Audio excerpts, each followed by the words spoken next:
Султан Айдашевич. Рахмат. Нурифар Якужанович аябай жакшы суроо берди да. Бирок жооп ала албады. Жок деле буларда. Мен сразу эле айтып коеюн, биринчи суроодо ушул эмелер боюнча эле. Кластер боюнча ушул силер түзгөн кластер 1 миллиардты почти жок кылыпсыңар. Ошол азыркы болуп аткан биз талкуулап аткан проблемага кандай эме жардам берип атат ушул проблеманы чечкенге? Айтып бергилечи, силердин түзгөн азыркы кластериңер. Канчалык таасири бар? Анализи бар. Бул жерден 2 жылдык, мына киргенине 2 жыл болду. Бул 1 миллиардты бир эле колдонбойт. Буну жок, силер туура эмес түшүнүп атасыз. Мен силерге айтып атам, кандай таасир, ушул азыркы талкуулап аткан проблеманы чечкенге кандай таасир? Эң биринчи таасири бул ушу кластер программасы киргенден баштап бул өндүрүү сүт азыктарынын көлөмү өсүшү, жумуш орундары пайда болушу, андан тышкары фермерлердин баары ушу асыл. Жок, мен дагы бир жолу конкретный суроо берип атам. Кандай таасир кылып атат ушул проблеманы чечкенге? Азыркы талкуулап аткан проблемабызды. Оң таасири бар, позитивный таасир бар, бирок бул жерден мына бул фермерлердин баасын аныктоого көбүрөөк багытталганда бул мисалы азыр кандай таасир кылып атат? Дагы бир жолу сурооду берип атам. Уже 3-чү жолу берип атам. Кандай таасир кылып атат ушул проблеманы чечкенге? Кандай? Кантип чечип атат ушул проблеманы? Бул хотя бы частично. Ценообразованияга дагы убакыт керек таасир тийиш үчүн. Вообще, они не понимают даже, о чем речь идет. Вот булардын жоогуга караганда, они вообще не понимают, что делают, сами не понимают. Өздөрү түшүнбөйт эмне кылып атканын. Эмне кылып атканын түшүнбөйттөр. Эмне үчүн жасап атканын түшүнбөйттөр. Вообще түшүнбөйттөр да. Видите, бул ким азыр жооп берип аткан? Кимсиз сиз? Айыл чарба министринин орун басары. Вот орынбасар, видите, уровень орынбасар. Те, которые делают политику в сельском хозяйстве. Саясат кылган адамдар. Түшүнбөйт өздөрүн эмне кылып атат, эмне үчүн кылып ататтар. Себебен ал жерде эч кандай саясат жок. 1 миллиард акчаны 6% менен алып туруп, аффилированный бизнес кылып ататтар. И все. Башка эчтеке кылган жок. Эч кандай таасири да тийбейт бунун. Дагы бир жолу айтып коеюн, канча кластер түздүңөр ошол миллиард сомго? Канча кластер түздүңөр? 16 кластер түзүлгөн. 16 кластер это что означает? Географически где расположены эти кластеры? По всей республике. Ну где по всей республике? Ну, мисалга айтсак, сүт кластер, тери кластеры, так, май кластеры, сахар, кум шекер кластеры, бул бардык жерде эле да. Конкретно азыр если географически азыр конкретно сүт кластер жөнүндө сөз болуп атат. Сүт кластеры эң негизги таблицада да бар, эң негизгиси өндүрүүчүлөр бул Чүй, Ысык көл, анан Талас. Ошол сүт кластер канча? Баш аягы 1038 адам азырынча катышып атат. Жок, кластер өзү канча түзүлдү? Түзүлгөнүнө 2 жыл болду. Жок, сүт кластер количествосы канча? Участников внутри? Вот видите, не понимают. Они не понимают, что такое кластер. Кластер эмне экенин түшүнбөйт. Түшүнбөйт. Стомбай Абдрашевич. Азыр мына эмесин мен айтып атам, канча кластер жасадыңар деп сурап атам силерде. Сүт эмне кластерин канча мындай саны?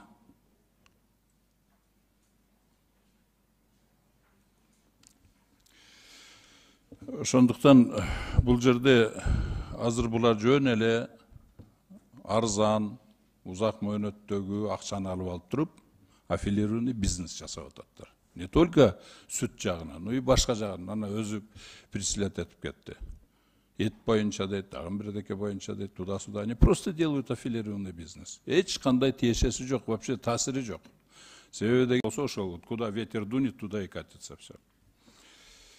Анан бул жерде ошону айткым келет да, то есть они деньги, выделяемые государством, используют неэффективно, чисто в своих личных интересах. Вот. Анан мындай да, справка обоснованияда жүрөт. Сүт бизде 1,6 миллион тонна өндүрүлөт экен. Туурабы?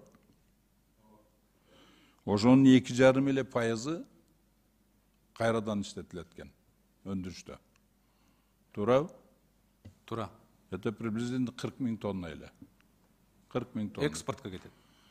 40 000 тоннаны только переработка кылат экенсиңер. 1,6 миллион тоннанын ичинен 40 эле миңини тоннасыны кайрадан иштетет экенсиңер. Где политика? Кана саясат.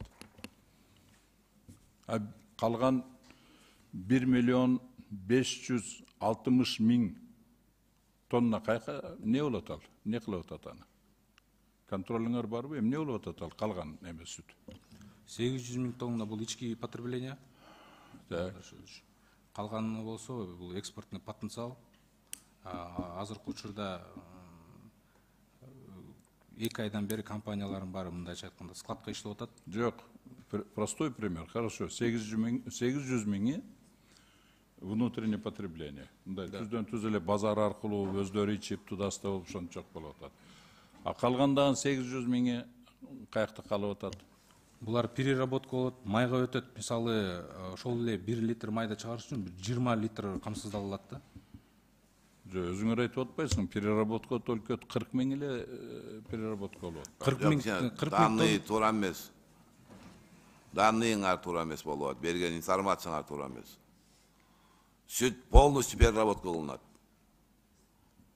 Данные туура жазып берилет да. Мына могу жерде 2,5% пайызы переработка болуп атат деп жазып атасыңар. Бул 40 000 тонна болгону. Анан кийин 1,6 миллион тоннаны переработка кылганда бизде производственный мощностьтер барбы ошондой заводдор? Канча переработка кылат? Канча завод бар? Бир жылда канча переработка кылат ошол заводдор? Кластерлердин мүчөлөрү 13 завод бар.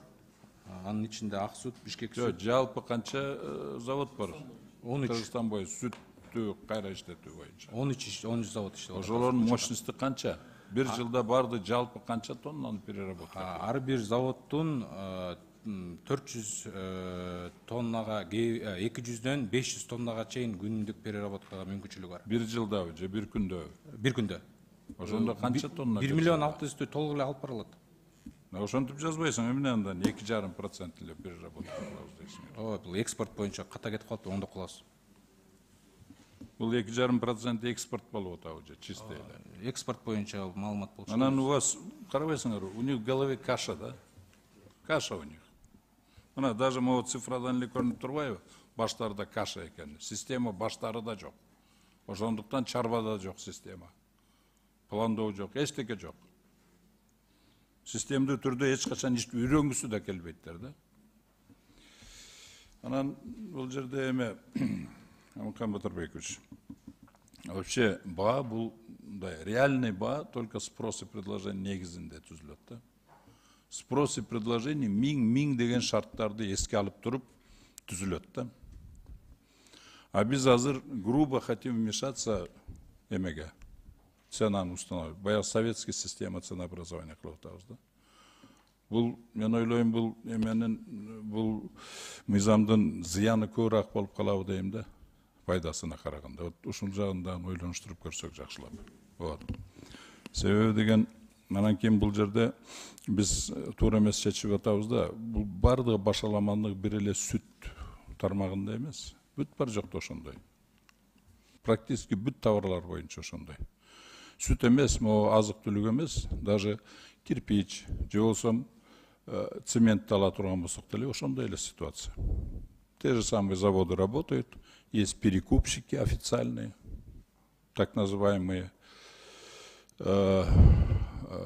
жанагы жалпы сатып алуучулар бар, посредниктер. Анан кийин алар каалагандай баасы менен сатышат ошол жак. Сүттө деле ошондой эле. Ошондуктан бүт бар жакта ар түрдүү баа. Себебен закупщиктер жанагы оптовойлор барат дагы сатып алып, анан кийин каалаган баасын коюп туруп, каалаган баасы менен сатып алаттар. Понимаете? А заводтор, конечном итоге, заводтан чыккан продукция, конечный продукциясы магазиндерге чыгаттар дагы, сауда точкаларына. Ал жерде баа өзгөрүлбөйт. Сөйдөн аларда туруктуу бүт бардыгына. Ну, где-то дешевле купят, ошондуктан идет вокруг, ошонун ичинде идет просто спекуляция болуп атат. Ошол жагына көңүл буруш керек. Антимонопольный иштеш керек ушуну. Анан кийин Министерство сельского хозяйства нормальный саясат жүргүзүп, ушуну жакшы системага салыш керек, чтобы вот таких вот злоупотреблений не было. Анан кийин биз, например, эмне үчүн бааны көтөргүлө деп атат эмелер, дыйкандар. Себеби бүт бар жок кымбаттап атат. Чөп кымбат, тракторлар кымбат, услугалары. ГСМ кымбат, удобрение кымбат, бүт бар жок кымбаттап атат. Алган кредиттери болсо свободный эмеде 24%, бөлүнгөн 6% болсо ал только аффилированный адамдарга берилет ал.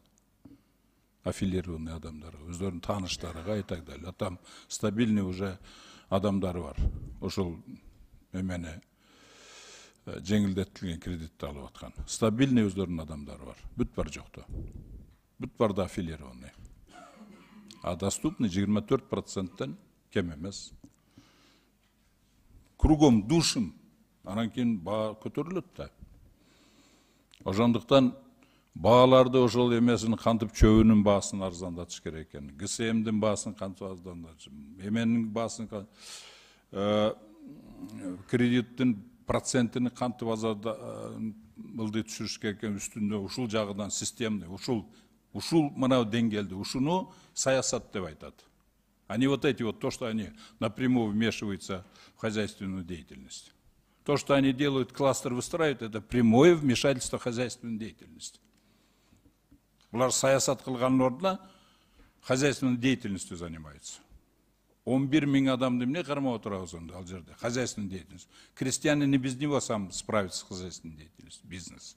Без них справится. Нет, они просто делают бизнес, аффилированный бизнес. Жоюдун кереги жок. Саясатты ошол саясатты билген, сабаттуу, саясат кантип жүргүзүш керек экен, кантип ишти системага салыш керек экен, планга салыш керек, ошондой адамдарды алып келиш керек. Дело в людях и в системе, которую они выстроили. Ошону оңдогусу келбейт эч кимсе. Потому что бул бардакта жегенге, уурдаганга, эме кылганга жеңил. Ошондуктан бул жагын эме кылыш керек. Анан мен мына 2 жылдан бери азыркы эмеге предлагать этип атам, бул муну системаны оңдой турган бир эле сүт эмес, бүт бар жок азык түлүктүн коопсуздугуну камсыздай турган. Бүт эле бардыгы промышленности бардыгын экономик системага сала турган мен программа предлагать этип атам 2 жылдан бери. Президент менен эмеге Кабмин, президент колдоп атат, Кабминге келгенде ал жерде тормоз. Все на тормозах спускается. Мен ошону берде көп вактыңыздарды албайын. Амкан Батырбекович, мен ушул программамды сиздерге дагы ушул өзүнүн комитетке презентация кылып берейин, бир вакытты бөлүп берсеңиз. Жанагы эмеси менен, экран менен эмени алып келип туруп. Потому что эгер мынтип туруп хотя бы азык-түлүк коопсуздугуну эгер мындай иретке салбасак ошол программа менен, хотя бы в этой области, биз жакында аябай чатак болобуз. Вот, тем более, что ситуация внешняя и внутренняя очень сложная. И тенденция очень нехорошая. И в глобальной экономике, и в биздин экономикасынан тенденция очень плохая. Ошого эме кылсаңыздар, менин сунушум ушуну көңүлгө алып койсоңуздар, канчалык кажети бар дейм да ушул закон. Отдельный именно сүт боюнча. Давайте тогда кирпич боюнча да отдельный закон чыгаралы. Цемент боюнча отдельный закон чыгаралы. Ет боюнча, там, будай боюнча, бүт отдельный закон чыгаралы, ошону регулировка кыла турган. Мы так не угонимся, мы занимаемся, туура эмес болуп атат да. Надо системно, в условиях рынка решать. Азыр могу закон иштеш үчүн должна быть социалистическая инфраструктура у нас. Мына ушул закон иштеш үчүн. Азыр чыгарабыз иштебейт. Себеби инфраструктура рыночная у нас. Иштебейт бул. көп тополоңдор калып келет и все. Биз бүт барды 1000 деген условияны учетка ала албайбыз. Аны только рынок учетка алат. Ошону менен анын баасы пайда болот. Ошого бул жагдан жакшылап ойлонуп көрсөңүздөр болот. Инициаторлорго мен айтып койгум келет да. Артык кылабыз деп тыртык кылып албайлы деп да. Наоборот, и так башаламан болуп аткан ичине онон бетер башаламандык киргизип койбойлу деген ойду айткым келет да. Ошону уят болуп калбайлы. Анан жанагы эмени презентацияны качан кылсак болот? Амакан Батарбекович. Мен өзүбүздүн комитетке презентация жасап берейин. Это Кийинки жумага дайындагыла, изамыбыз дайын болсо карайлы, кийинки жумада карап берели, бир маселеге киргизе беребиз, карап берели. ал жерде презентацияда займет очень много времени. Например, онда баштасак, бирге чейин 3 саат эле ушул презентация болушуп калышы мүмкүн. Анда башка күнгө коелу, азыр Башка карап күнгө сүйлөшөлү. коюп эле. Башка күнгө желательно, чтобы экран был. Анан көрө западныйга койгонубуз жакшы. Азыр сүйлөшүп отдел менен сөзтөн сизге айталы. Рахмат чоң. Мен кээ бир маселеге жооп берип кетейинчи, Руслан Дашевич. Биз заводдун чыгарган продукциянын баасына киргизген жерибиз жок. Бул жерде бүгүнкү күндө жана чийки сүт гана маселеси болуп атат. Чийки сүттү элдин чыгарган көйгөйү чоңчо чыгып атат. Жана жазында жайкы маалда сүттүн баасын чүрүп жиберип, ошол жерден заводдорго ошо кабин аркылуу бааны урегулировать этип коелу деген гана маселени коюп атабыз. Башка бир дагы маселеге киргизген жерибиз жок. Биз баягы ушу сүтчүлөр менен, завод менен баарыбыз менен сүйлөшкөндө ушуну чечим алганбыз. Жумушчу топ түзүп, кышында бир баа, жайында бир баа кылып туруп, өкмөт өзүнүн баасын коюп койсун, ошонун негизинде контроль кылсакпы деген эле маселе. Чийки сүт боюнча гана. Заводдун же болбосо экспорттун, же болбосо рыноктун эмесин, аны эме конкуренция өзүнчө экспорт боюнча. Ал жагынан биз бир жерине да киргизген жерибиз жок. Бул жерде бир гана маселе бул чийки сүт боюнча. Экинчи маселе боюнча Самандалисиңиз жооп бере албадыңыз. Анда мындай кылачы, 1 миллиард сомдон канча жанагы айыл чарба багытына акча бөлүнгөн, кагаз түрүндө бергиле, сүт маселе кластер боюнча бергиле. Ошол жерде канча асыл тукум мал Россиядан, Европадан, Казакстандан бизге кирип атат. Канча мал кирди бүгүнкү күндө Кыргызстанга, сүт багытына канча кирди, эт багытына канча мал кирди, мунун баарын даныйын бергиле. Андан чыкары бүгүнкү күндө тоют маселеси да бул чоң маселе. Кластерден бөлүнгөн тоют маселеси боюнча канча акча бөлүнүп атат, ошол канча эффективдүү астыга жылып атат, ал боюнча дагы информация бергиле. Андан чыкары жер маселеси боюнча берилген кластерлер бар, ал боюнча дагы маалыматты бергиле. Андан чыкары жана экспорттоого чыккан кластерлер берилген болчу. Ал маселе боюнча бөлүп отдельно бергиле баарыбызга. Биз баарын карап көрөлү. Тоютка канча маселе берип атасыздар кластер боюнча, сүт багытына канча берип атасыздар, асыл тукум боюнча канча берип атасыздар, экспорттоо боюнча канча маселе кластерге бердиңер. Ошол данные алып туруп элге алып чыгалы. Берилген суроолор туура. Берип атасыңар, бирок ошонун жыйынтыгы эмне деген маселени көрсөтүп атат. Алып келгиле көрөлү. Канча мал киргиздиңер? Канча асыл тукум киргиздиңер Европадан, Казакстандан, Россиядан? Кимдер алып келип атат алардын баарын тең? Канча күн карантинде туруп атат? Ошонун баарын бергиле бизге данныйын баарын. Алып биз берели. Жер маселеси боюнча, экспорт, тоют маселеси боюнча бергиле данныйын баарын тең. Мына ошол жанагы чогулуп алып туруп, Минэконом, антимонополия, айчара мисли чогулуп алып туруп, чечимди кабыл алалы, Минфинди чогуу алалы бул жерден. Кайсы жерден возвратный механизм кандай болгонун чечип бергиле. Берилди да 6% менен алып. Через банк берилди ал. Туурабы? Бүгүнкү күндө ал берилген кредитти силер контроль кылган жоксуңар, аны банктар контроль кылып атат. Анткени акчаны силер берген жоксуңар да. Минфин банкка берди, банк ошол кластер боюнча берип атат. Саясатты силер туура алып баргыла, туура айтып атат. Саясатын жазып бергиле, бүттү, андан кийин ошо кластер боюнча дыйканчыларга бергиле. Информацияны туура эмес бересиңер да, анан бүгүн ушул жерде маселелер көтөрүлүп калып атат. Да, жарык.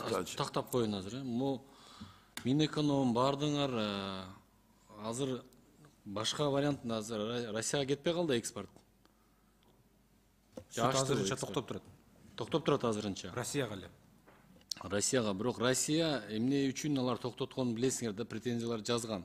Анткени силерде көлөм реестри катталган, биз көлөмдөрдү сүттүн көлөмүн аз эле көргөзүп турсуңөр. Кластер менен көбөйүп кетти, ошого мындай дополнительный информация берген эмессиңер. Контрабанда келип атат, силерде өзүңөрдө өндүрүүчүлөр мынча көлөм болсо, бүгүнкү күндө 2 эсе 3 эселеп келип атат деп ошон үчүн претензия койгон. Анан келечекте силерге айтып коеюн дагычы, эми эртең дагы ушундай возникать этпесин дагы башка өлкөлөргө. Силер Өзбекстанга, Кытайга да сүйлөшүүлөр жүрүп атат, ошол жерге көлөмүн аныктагыла, так. И көбөйтүп келечекте кичине көбүрөөк айткыла, дагы ошондой болуп тоскоолдук болуп дагы калып калбасын. Анткени мына силердин эч иштебегендик негизинен аныктаган эмессиңер сүт өндүрүүчүлөрдү, ошон үчүн Россиядан претензия келген. Азыр ошондой болуп калбас үчүн силер жана Өзбекстанга, башка жерге кетирип атканда жакшылап аныктап, сүттүн көлөмүн жакшы бергиле, кичине көбүрөөк кылгыла, анткени кластер менен силер көбөйтүп атасыңар. Мен анча-мынча эми кесиптештердин сөздөрүнө комментарий бергенден алысмын. Бирок ушул сүт боюнча, кластер боюнча жакшы эле өнүгүп келатат. Силер иштеди, көлөмү көбөйдү. Элдер ошон үчүн ызылдап чыгып атат, биздин сүтүбүздүн баасын коюп бергиле депчи. Ошон үчүн силер экспорту да жакшылап сүйлөшкүлө, ошону жакшылап карагыла, аныктагыла, жакшылап изилдегиле. Рахмат, мен да ошону токтоп коеюн. Да, Жалалдин Байздинович. Ассаламу алейкум да бир жолу. Азыр туура айтып кеттиңиздер, менден мурда сүйлөгөн депутаттар. Бул эми базар атаандаштыгы дейт да. Азыр биз базар атаандаштыгында иштеп атабыз. 30 жылдан бери базар атаандаштыгыны жөнгө салууда мына азыр Самат Насырдинович сиз айттыңызчы, бизде чакан фермерлер бар, чака орто фермерлерибиз бар. Ошолорго биз эми азыр сиз 13 завод деле айтып атасыз да. Ушуларга чакан кичи заводдорду мүмкүнчүлүк жаратып бердиңиздерби? Эгер мүмкүнчүлүгү болсо ушуларга алып келип, мына азыр кластердин негизиндеби жанагы ошол тетиктерин, оборудованияларды сунуштап көрдүңүздөрбү? Бул боюнча биз ыйгарым укуктуу өкүлдөр, губернаторлор менен 2-3 жолу жолугушуу жүргүзгөнбүз онлайн. Ал жерден Ысык көлдөгү, Таластагы, Чүйдөгү губернаторлор өзлөрүнүн колдоосун көрсөтүп, бул жерде эң негизгиси ушу заготовщик деп атпайсызбы, ортодо чогулткан, сүттү чогулткан звено. Ошол жерден көптөгөн мындай чарбакерлер сүттү сактоого холодильник деп коет, муздаткыч. Ошолордун алып берүү боюнча Жок, кечиресиз. Кайра иштетүүгө. Кайра иштетүү боюнча биз сунушту киргизип атабыз, бирок бул жерден азыркы учурда бааны ушу ортодогу жана заготовитель деп атпайсызбы, ошолор влиять этип аткан үчүн. Жок, сиз мени түшүнбөдүңүз. Самат Насырдинович, мен айтып атканым, мына мисалы бир фермердин айтайлы Жайыл районунда или эң мына четке Чүйдүн Панфилов районунда 100 уyu бар, саган уyu. Ошол киши Кантка же болбосо Бишкекке же Московский районго алып келгенге жол керек этет да. Туура. Анын ортомчулары бар. Ал кишиге сиз эгер ошо 100 уюнан күнүнө сүт жылына 3000 литрден алса, ошол кишиге сиз мындай шарт түзүп берсеңиз 30 тонна жылына сүт алабы? Туура. Бул жерден механизм каралган. Жок, ошол кишилерге мүмкүнчүлүк бере аласыңарбы? Мисалы үчүн алардын жери бар, зданиясы болсо, шарт түзүп бергенге мүмкүнчүлүк барбы? И кимдерге түзүп бердиңер ушул мына 1 жыл, 2 жылдан бери? Бул жерден эми бул жеке ишкерлердин өзүнүн эң негизгиси баягы көңүлүнөн, анан кайрылуусунан таасир этет. Көптөгөн мисалы 50 баш уyu бар, 100 баш уyu бар фермерлер, булар баягы кайра иштетүүдө мындай глубокий переработкага өтпөй эле, мисалы каймак түрүндө сепаратордон өткөрүп, андай жумуштар болуп атат. Бирок баягы чоң, сиз айткандай базар атаандаштыкка мындай конкурентный болуш үчүнчү, булар мелкотоварный болуп атпайбы? Чоң заводдор менен атаандаша албай калат. Жок, кечиресиз. Эгерде ошол фермер 100 уyu бар, анын тегерегинде да фермерлер бар да. А эмнеге ашыкча чыгым кылып, эрте менен чогултуп, же болбосо кечинде чогулткан эрте менен бияка алып келет. Ошол жерден эле кылсын. Менин оюм ошол. Мына ар бир региондорго, мисалы Ошко, же болбосо Баткенде, мына Алабука, Чаткал, ошол жерлерде фермерлер бар да. Биз ошолорго мүмкүнчүлүк берели, атаандаштык болот. Атаандаштык базарында анан белки чоң, сиз азыркы айтып аткан биздин жана 13 ишканабы же канча ишкана бар дедиңиз, алар дагы баасы, алар талаша баштайт. Ооба мага да алып келиңиздер деп. Анан бааны көтөрөт. Атаандаштык эмнеден пайда болуп атат?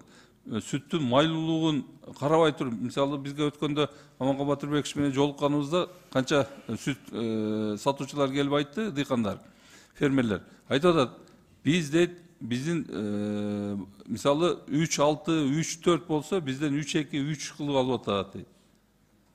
Эгерде биз ошолор өзүнө дыйкандардын же фермерлер, орто дыйкандардын өздөрүнө берели, мал ошол фермерлердин өзүнө. Сиздер мага эгер азыр жооп бере албасаңыз, жазма түрүндө быйылкы 2023-22 жылда канча ошол чакан фермерлерге ушундай кайра иштетүү боюнча сунуштар бердиңиздер, же сиздерге сунуштар келди, канчасына жардам бердиңиздер. И азыр мисалы айтайлы күнүмдүк 1 тонна, 5 тонна, 10 тоннага чейинки кайра сүттү иштетүүчү мелер канча турат, кайсы жерден алып келсе болот. Биз ошо мына азыр саясат ошол да. Айыл чарба министрлиги ошолорду биз мына жерде бар, мындай мүмкүнчүлүк бар, эми субсидияны туура сиздер кыла албай атасыздар. Мамлекетте азыр мүмкүнчүлүк жок. А дүйнө өнүккөн өлкөлөрдө эле дүйнөнүн баардыгында айыл чарбасы субсидияда. Мисалы Америкада сүттү кимдер эмне кылат? Ошол мамлекет кайра өзү сатып алып атпайбы? Эгерде баасы түшүп кетсе, фермерлерден Европада деле, башка мамлекеттерде деле. А биз эгер ошого мүмкүнчүлүгүбүз жокпу, азыр атаандаштыкты кайра иштетүүгө берели. Мисалы сыр чыгарам деши мүмкүн алар, май чыгарам деши мүмкүн, башка азыктар чыгарам деши мүмкүн. Анан атаандаштык болгондо мына көрөм, анан жана чоң ферм элди кыйнап аткан сүт кайра иштетүүчү фирмалар эмне кыларын? Алар анан издей баштайт, алар кызыктар боло баштайт, алар баасына күрөшө баштайт. Биз анан ошо менен эле атаандаштык баасы өзү эле келип чыгат базар экономикасында. Келиңиздер ушул жагынан эгер маалымат болсо мага берип коюңуздар, болсо биз да сунушубузду беребиз. Жазуу түрүндө берем маалымат. Рахмат, урматтуу депутаттар. Экинчи маселе боюнча бул Берде мен деле комментарий бериштен алысмын. Бирок жанагы кластерлер таасирин берип атат. Ал жерде, значит, продукция арзандап атат. Ошондуктан мелкий фермерлер бардыгы талап кылып бааларды көтөргүлө деп аткан, ошонун деп атканы. Бул мындай да, кластерде участвовать эткен фермер менен мындай сыртта жүргөн фермер неравный условияда да, тең условияда эмес да. Кластердин ичинде иштеп аткан өзүнүн аффилированный фермерлери бардыгы 6% менен эме алып атса, кредит алып атса. Сразу 20%ке арзан болуп атса мунун эмеси, чыгашасы. Сразу 20%. Ушул жагынан эле. И башка жагынан дагы налоговый жагынан аларга жеңилдик берет. Башка жагдан ошондуктан анан кийин булар, конечно, не выигрышны. Биз эмне кластерде ошол бүт бардыгы кластерден сыртта иштеген мелкий фермерлердин баарын жок кылыш үчүн түзүп атабызбы? Ошондуктан саясатты жалпы жүргүзүш керек. Бүт бардыгына бирдей болуш керек шарт. Ошондуктан мына жылдын президенти туура айтып атат. Мен ошондо айткым келет да. Что нужно 2-3 кластер түзбөй, ар бир айыл өкмөттө бирден кластер түзүш керек. Керек болсо, там где вот, мисалы, Чуй областында, там где развита молочная продукция. Башка жактарда бир районго, может быть, бирдей кылыш керек. Они такие аффилированные эмелерди түзбөй. Анан мен деле ошол чийки сүттүн баасы жөнүндө эле айтып атам. Ошо чийки сүттүн баасы там, где идет купля-продажа, там рынок работает. Ошол жөнүндө мен деле айтып атам. Ошондуктан бул жерде мен, конечно, бул законду мен колдоп берем. Иштетип көрөлү, карап көрөлү. Но бирок мен жанагы эмелерди алдын алып айтып коюм парызымды. Ушундай болушу мүмкүн. Эме артык кылабыз деп тыртык кылып алышыбыз мүмкүн деп ошону айтып атам. А так мен колдоп берем, эч кандай маселе жок. Рахмат, анда экинчи маселе боюнча концепциясын бул эми биздин комитет карайт, аны муну бюджеттин комитет дагы карайт, ошон үчүн добушка коем, добуш берип койсоңуздар концепциясына. Макул, каршы жок, рахмат. Урматтуу депутаттар, урматтуу чакыргандар, үчүнчү маселеге өтөлү.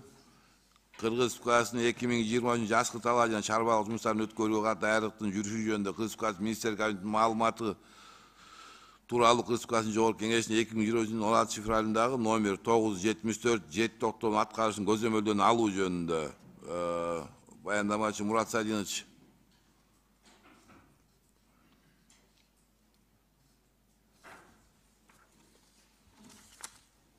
Üçüncü mesele boyunca çıkılan Ramat Muratan Kısmı Ayçeva Misli'nin orunbasarı, Makkeşov Çıngız Düşen Kuluç Kıspkası'nın Ekonomik Komersiya Misli'nin orunbasarı, Kalender Ulukbek İbrahim Kıspkas Finans Ministrinin orunbasarı. Bu yerde çıkırılganlarının bari geldi hurmat deputatları, barının spiskasın okup çıkalı. Mamur Aliyev Aybek, Turdaliyev Akılbek ya. Spesik var da kolunlarda. Oşun için böyle sıra verir için slujbaların bari var. Anda Murat Sadinoviç, hurmat deputatlar.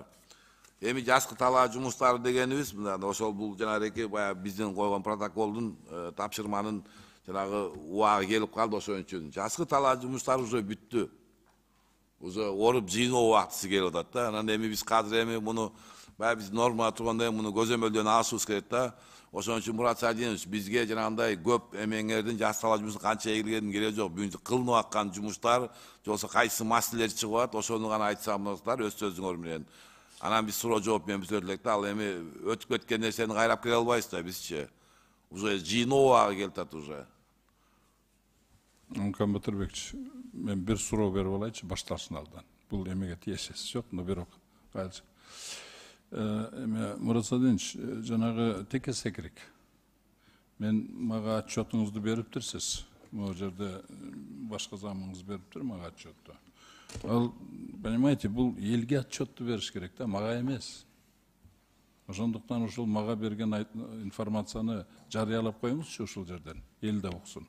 Жарайт Султан Абдыршевич, негизи госпрограммага кирген ошол 46 объектинин эң маанилүүсү, эң чоңу бул ошол теке секирик долбоору 21 миллиард сом тегерегинде бул божомол жалпы долбоордун суммасы. Бүгүнкү күндө эң маанилүү ошол долбоордун ичинде, анан бүгүнкү күндө бул долбоорлорду ошол ПСДларын жасоого дээрлик бир 500 миллион сом тегерегинде болжомолдонот да. Бүгүнкү күндө мындай чоң долбоорду ишке ашыруу боюнча чоң тажрыйба бар. Бул Кытай мамлекетинин ушундай бир изилдөө институттары менен иштөө боюнча. Бүгүнкү күндө ошол Хуанхэ сиздерге ошо берилген маалымат боюнча ошол институт долбоору менен ушундай ишканасы менен сүйлөшүүлөр жүргүзүлүп атат. Жакынкы арада күтүп атабыз. Ошол келгенде ошол жеринде таанышып, анан жалпы ошол даярдоо долбоордун иш кагаздарын баштоодо турат. Жалпы кыскача ушундай маалымат. Рахмат, Мурат Садинович. Ушуну ар келгенде чыгып туруп эле ушунан баштап состояниясын айтып коюп, анан башка ишиңиздерди айтсаңыз жакшы болот. Жарайт. Рахмат. Я Султан Абдыршевич, негизи бир муну эми күнгө келген сайын телевидениеге чыгып бербейсиңер ушунучу информацияны. Күн тартиби да бар да. Биз бергилечи өзүңөр элге жекисип мындай бир маселени, ошо менен мындай биз бир довольный болгондон кийин анан маселени алып салуу боюнча. Да, үчүнчү маселе боюнча. Бул эгерде докладты окуп атсаңыздар, анда кыска эле айтып кетейин. Жалпы Жогорку Кеңештин 16 февралындагы 23 жылдын токтому чыккан. Бул жерде ошол жалпы 4 пункт менен биринчи пункт боюнча бул даярдыктардын жүрүшү боюнча маалыматты эске алуу менен, экинчи пункт боюнча 23 жылы сезондук айыл чарба талаа жумуштарын жүргүзүү боюнча иш-чаралар планын бекитүү боюнча Кыргыз Республикасынын Министрлер Кабинетинин тескемесин кабыл алууну тездетсин жана анда бекитилген иш-чаралардын ишке ашырылышын камсыз кылсын. Бул боюнча Кыргыз Республикасынын өкмөтүнүн тескемеси чыккан. Бул жерде 21 пункт менен 14 март 23 жыл менен 104 пункт менен чыккан. Бул биринчи пункт боюнча, подпункт боюнча. 23 жылдын жазгы талаа жумуштарын өз убагында жана уюштурулгандыкта өткөрүүгө байланышкан маселелерди ычкам чечүү үчүн жерлерде штаб түзүлсүн деген коюлган. Штабтар түзүлгөн. Бул 12 жылдан бери жыл сайын өтүп аткан маселе. Бул Жерлерде ыйгарым өкүлдөрүнүн, областтарда ыйгарым өкүлдөрү менен, райондук администрация башчылары, акимдер менен жерлерде штаб түзүү менен иш жүргөн. Республиканын айылдык товар өндүрүүчүлөрүнүн зарыл болгон көлөмдө күйүүчү майлоочу материалдар менен жемиш семизгичтер, химикаттар жана сапаттуу үрөндөр, керектүү жабдуулар, тетиктер, жеңилдеткен насыялар менен камсыз кылуу боюнча чаралар көрүлсүн деп жазылган. Бул боюнча эми маалымат сиздерде бар. Эгерде токтоло кете турган болсок, бул республика боюнча жалпы 66,8 миң тонна кылкандуу даан өсүмдөр керектелсе, анын 66,5 миң тонна өрөнү топтолуп, же болбосо 98,9% камсыздалган. Ал эми 30% арзан баада бул 20 жылдан бери ошол Россиядан алынып келип атат. Андан тышкары дотация маселе менен дагы толукталып атат. Каржылоо боюнча дотацияны айтып кетсек, жалпы каралганы бул 114,1 миллион сом каражаты каралган. Дизелдик майды айта турган, күйүүчү майларды айта турган болсок, бул буга чейин сиздерге айтылгандай 3 миллион тонна материалдык резерв аркылуу 65 сомдон берилген. Жалпысынан 42,2 тонна дизелдик бул жазгы айдоо себүүгө керектелет. Нефтетрейдерлердин берген маалыматы боюнча толугу менен бүгүнкү күндө дагы жетиштүү көлөмдө бар. Жер семирткичтер бул жазгы талаа жумуштарына 50 миң тоннаны түзөт. Бул жер семирткичтер дагы толугу менен бүгүнкү күндө маалымат берилген боюнча 87,3 тонна жер семирткичтер ташылып келинди. Бул жазгы талаачылык жумуштарга айтып атам, 50 тоннаны. Насыялар боюнча дагы маалыматтар сиздерде докладтарда бар. Эгерде ал боюнча токтоло кете турган болсок, каржылоо боюнча РСК банктар аркылуу 9-июнга карата 6341 айыл чарба субъектилеринин жалпы суммасы 2 миллиард 856 миллион жеңилдетилген акча каражаты берилди. Кийинки пункттар боюнча алыска айрыкча климаттык шарттарды оор региондорго өзгөчө көңүл бурулсун деген маселени ошол биз дагы жеткизүүдө дагы, үрөн менен камсыз кылууда дагы, жана квота менен бөлүштүрүүдө дагы, күйүүчү майларды бөлүштүрүүдө ошол алыскы жайгашкан райондордо өзгөчө приоритет менен коюлган. Андан тышкары жазгы талаа жумуштарына пайдалануучу айыл чарба техникаларын оңдоп түзөөнү бул боюнча дээрлик 99% менен камсыздалган. Бүгүнкү күндө 21 миңден ашык тракторлар ишке жаз менен киришкен. Андан тышкары чарбалык аралык жана ички чарбалык сугат тармактарын вегетациялык мезгилге карата өз убагында даярдоону камсыз кылуу боюнча 960 миллион каралган болсо, ошонун биринчи кварталына дагы 360 миллион бөлүнгөн. Бул кайсы жумуштар аткарылгандагы маалыматка берилди эле. Анан суроолор болсо дагы бул боюнча жооп бергенге даярбыз. Агротехникалык талаптарды сактоо менен жазгы талаа жумуштарды ийгиликтүү жүргүзүү, тиешелүү банктар менен азыркы айткан КПК боюнча дагы ФСК 11 менен кредиттер берилген. Жазгы талаа жумуштары даярдык жүрүшү жөнүндө республикалык тиешелүү министрликтин жана ведомство жетекчилеринин катышуусу менен селектордук кеңешмелер ар дайым байма-бай жүргүзүлдү. Андан тышкары кабинет министринен дагы, министрлик деңгээлинде дагы райондук администрациялардын катышуусунда селекторлук жыйындар жана чогулуштар өтүп атты. Аткарылган иштердин натыйжалары жөнүндө 1-июнуна чейин маалымат берүүсү берилди. Андан тышкары квартал сайын, ай сайын маалымат берилип атты. Ошол жалпы ошонун негизинде сиздердин астыңызга келип атканыбыз ошол аталган токтомдун тийиштүү пункттары негизген аткарылганына байланыштуу ошол көзөмөлдөн алып коюңуздарды суранып келип атабыз, Самаркан Батырович. Урматтуу депутаттар. Рахмат, урматтуу депутаттар. Мурат Адинович, силер бизге жазгы талаа жумуштары боюнча мына могу жумуштун баары бүттү. Ушул жерде гана маселебиз болду деп эле эки эле сөз менен айтсаңыз биз мындай туура түшүнөт элек да. Эки эле сөз менен. Техникабыз бар. Удобрениябыз мына ушундай бар. Эмнебиз жетти, эмнебиз жеткен жок. Эмнеси аткарылбай калды. Үч эле маселени айтып койсоңор туура болот да, биз түшүнөт элек. Жазгы талаа жумуштары бүттү да уже. Давно эле бүткөн. Туура. Эми жалпысынан баары аткарылды. Албетте эми кемчиликтер болбой коет. Эми ал көбүнчөсү ошол табигый дагы, мисалы аба ырайына дагы байланыштуу болуп калат. Суу жалпысынан бүгүнкү күндө деңгээли оңолуп атат, бирок ошол эле кезде кээ бир региондордо ошол суунун жетишсиздиги болду. жалпысынан жазга айдоо жумуштары жалпысынан жакшы жүрдү, жакшы өттү деп ойлойбуз. Албетте кемчиликтер болбой калган жок. Жок, мындай эле кылачы. Күйүүчү май боюнча нетижелер менен маселе болгон жокпу? Болгон жок. Жок. Бүгүнкү күндө экинчи удобрение боюнча мына силер өзүңөр быйыл сүйлөштүңөр жеке менчик фирмалар менен деп 17 компания дедиңер. Бул боюнча проблема барбы, жокпу бүгүнкү күндө? Баасы боюнча проблема жокпу? Жок. Жок. Бул жакшы экен анда. Үчүнчү маселе эгин үрөн боюнча маселе барбы? Жок, болгон жок. Болгон жок. Эгин үрөн жетиштүү элге, Жетиштүү, туурабы? жетиштүү. Маселе жок. Бул жагы жакшы экен. Бүгүнкү күндө суу маселеси бул эми азыр табигаттын эмеси менен гана карап аткан маселени айталы. Анда урматтуу депутаттар суроо